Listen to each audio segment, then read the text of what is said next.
Dieu oublie-t-il vraiment nos péchés? Comment un Dieu omniscient pourrait-il oublier quoi que ce soit? Il y a plusieurs passages dans la Bible qui indiquent que Dieu pardonne et oublie notre péché. Ésaïe 43, 25 dit, c'est moi qui efface tes transgressions à cause de moi-même, et je ne me souviendrai plus de tes péchés. Hébreux 10 explique comment le sacrifice de Jésus sur la croix pour le péché était un sacrifice réalisé une fois pour toutes. Contrairement au système sacrificiel de l'Ancien Testament, dans lequel des sacrifices étaient continuellement offerts pour le péché, Jésus a payé une fois pour le péché. Son paiement était total. Hébreux 10, 14-18 dit, en effet, par une seule offrande il a conduit à la perfection pour toujours ceux qu'il rend saints. C'est ce que le Saint-Esprit nous atteste aussi, car après avoir dit, voici l'alliance que je ferai avec eux après ces jours-là, dit le Seigneur, je mettrai mes lois dans leur cœur et je les écrirai dans leur esprit, il ajoute, je ne me souviendrai plus de leurs péchés ni de leurs fautes. Or là où il y a pardon des péchés, il n'y a plus à présenter d'offrande pour le péché.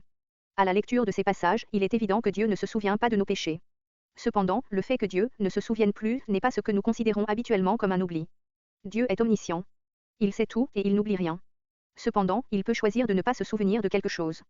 Dans les relations humaines, nous pouvons choisir de nous souvenir des offenses que quelqu'un a commises à notre égard, ou nous pouvons choisir d'oublier. Pour pardonner à quelqu'un, nous devons souvent chasser de notre esprit les souvenirs douloureux. Nous n'oublions pas réellement le péché, et ce n'est pas que nous sommes incapables de nous souvenir de l'offense, mais nous choisissons de l'ignorer. Le pardon nous empêche de ressasser les problèmes du passé.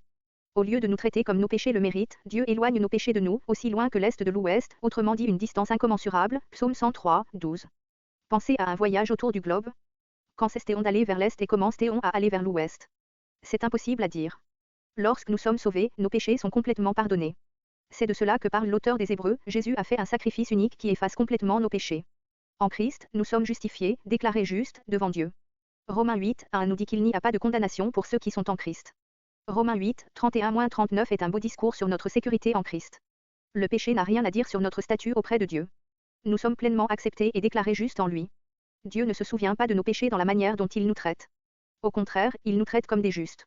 2 Corinthiens 5, 21 dit, celui qui n'a pas connu le péché, Dieu l'a fait devenir péché pour nous afin qu'en lui nous devenions justice de Dieu. De cette manière, Dieu oublie nos péchés. Même en tant que chrétiens, nous péchons, mais nous savons que Dieu est fidèle pour pardonner, 1 Jean 1, 9. Dieu purifie, puis il passe à autre chose. Il ne retient pas nos péchés sur nous. Au contraire, il nous libère de l'esclavage du péché et nous rend libres d'expérimenter une nouvelle vie. Connaissant le pardon total de Dieu en Christ, nous pouvons nous joindre au roi Ézéchias pour louer notre Rédempteur, tu as jeté derrière toi tous mes péchés, Ésaïe 38, 17. Comme Paul, nous pouvons oublier ce qui est derrière nous et avancer vers le but pour gagner le prix pour lequel Dieu nous a appelés au ciel dans le Christ Jésus, Philippiens 3h13.